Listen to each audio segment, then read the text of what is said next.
చలిలోనూ ఆనందంగా ఉన్న పెంగ్విన్. ఒకానొక మంచు దేశంలో పీకూ అనే ఒక చిన్న పెంగ్విన్ ఉండేది. పీకూకు మంచు అంటే చాలా ఇష్టం. అది రోజంతా మంచుగడ్డలపై జారుతూ నీటిలో ఈదుతూ ఎంతో సరదాగా గడిపేది. ఆ చలిలో కూడా పీకూ ఎప్పుడూ నవ్వుతూనే ఉండేది. ఒక సాయంత్రం ఆకాశం నెమ్మదిగా రంగుమారింది. పెద్ద గాలివాన రాబోతోందని పీకూకు అర్థమైంది. ఈ రాత్రికి చలి చాలా ఎక్కువగా ఉంటుంది అని పీకూ తనలో తాను అనుకుంది. మంచు గాలులు నెమ్మదిగా వీచడం మొదలుపెట్టాయి. అప్పుడు పీకూకు సామీ అనే ఒక సీల్ కనిపించింది. సామీ మంచుగడ్డపై వణుకుతూ కూర్చుని ఉంది. చాలా చలిగా ఉంది పీకూ, దాక్కోవడానికి చోటు వెతుకుతున్నాను అంది సామీ. పీకూ వెంటనే, భయపడకు సామీ, మనం కలిసి ఉందాం అంది.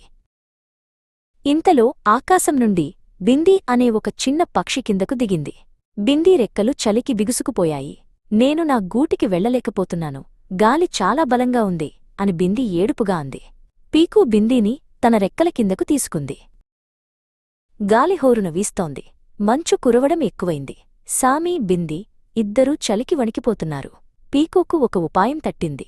మనం విడివిడిగా ఉంటే చలివేస్తుంది, కాని అందరం కలిసి ఉంటే వెచ్చగా ఉంటుంది అని పీకూ చెప్పింది. పీకూ సామీని దగ్గరకు రమ్మని పిలిచింది. పీకూ తన మెత్తని శరీరాన్ని సామీకి ఆనించి కూర్చుంది. బిందీ వారిద్దరి మధ్యలో వెచ్చగా దూరి కూర్చుంది.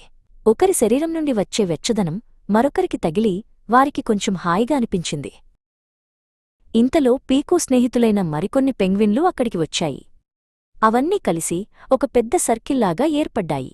పీకూ తన పక్కన ఉన్న మరొక పెంగ్విన్తో చేతులు, రెక్కలు కలిపి నిలబడింది. అందరూ కలిసి ఒక పెద్ద వెచ్చని గుంపుగా మారారు.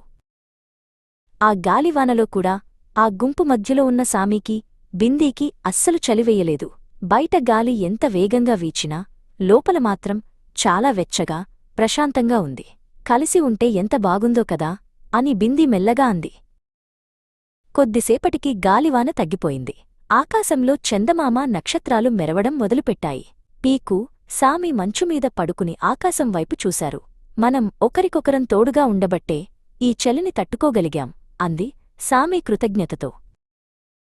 రాత్రి చాలా ప్రశాంతంగా ఉంది.